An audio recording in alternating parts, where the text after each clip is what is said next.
I was born into a racing family. My father, he was a road racer. He won 13 Irish and Ulster Championships, Ironman TT, so you can imagine my summer holidays were to watch my dad race. So the first thing that came, let's say, down my chimney for Christmas one year was a 50cc Italojet. And I loved that bike. I was out in the back garden, and that's when that love for motorcycles and particularly motocross started.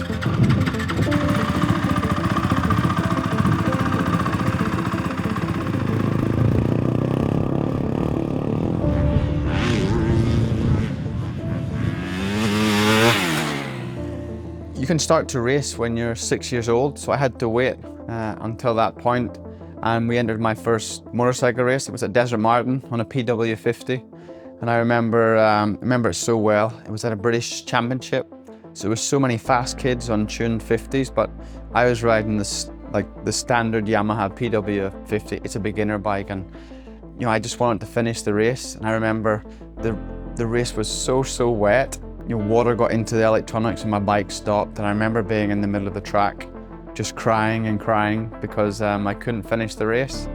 I think the more competitive I got, it gave him the perfect stepping stone to move away from racing and follow me and sort of fuel my dream as well, because I didn't want just to ride because I enjoyed riding bikes. I wanted to ride to win, and that became apparent from a really young age.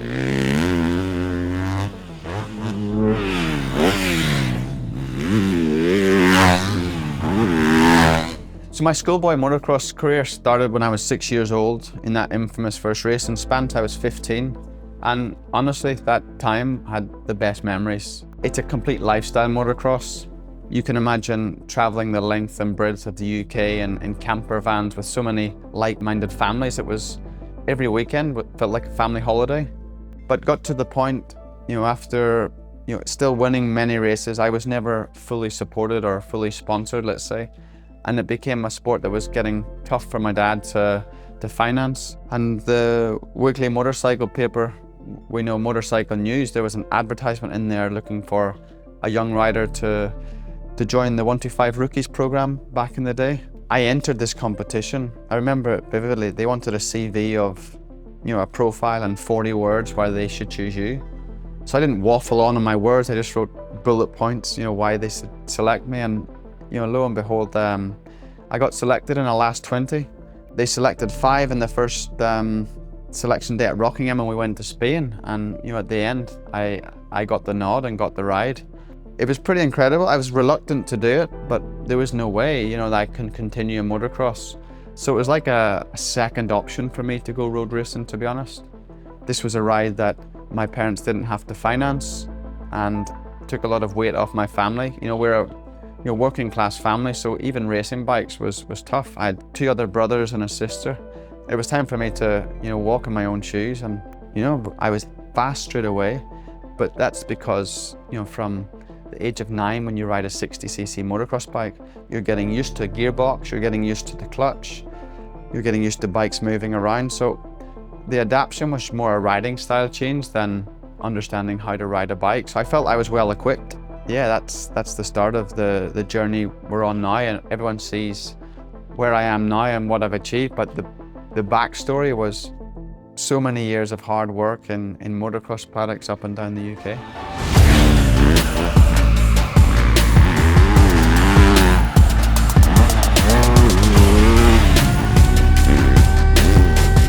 It's hard to sell motocross to the general public that doesn't know motorbikes, because it comes across like a dirty sport. You have to clean bikes. Why would you want to do that? But I can only liken it to being a superhero. When you're at one with your bike, you're in the air, you're flying, and you're controlling a very powerful machine underneath you. You feel invincible. It's the perfect feeling for me. It gives me a lot of energy, but also for my sport as well. There's no other way we can train in superbikes. It's too expensive to hire circuits. My Yamaha R1 superbike, it takes around 6 people to even get to the track and start the bike and look after the bike.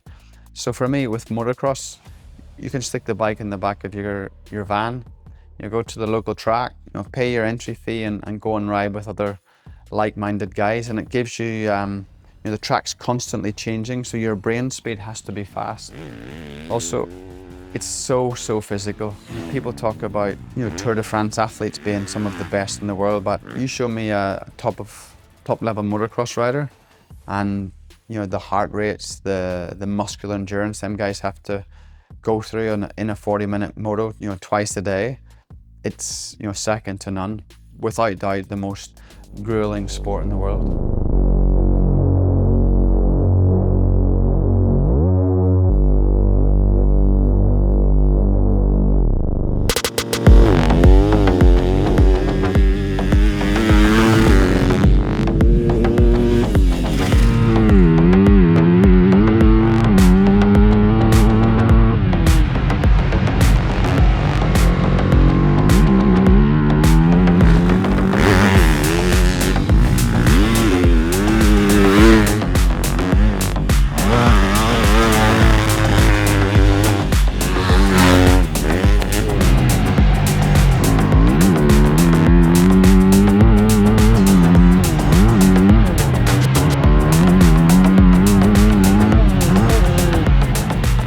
So the bike I'm using now is my YZF 250. It's a 2024 model, and it's fantastic. I love riding it much more than preparing it. But with motocross, after every ride is a full wash, checking bolts, air filter. Sometimes after an hour, I would change the oil, and I like that part of it. I might like making the bike look nice, but mechanically, my bikes, it's a family joke that my bikes are never, they're always without a bolt or two, so I haven't gone through it with a fine-tooth comb yet.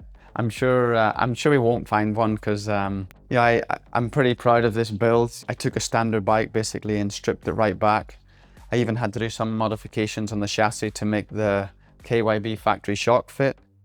Factory suspension supplied by Yamaha, and my Talon clamps as well. A Krapovich exhaust. There's so many little modifications. The bike wouldn't look out of place in a Grand Prix paddock.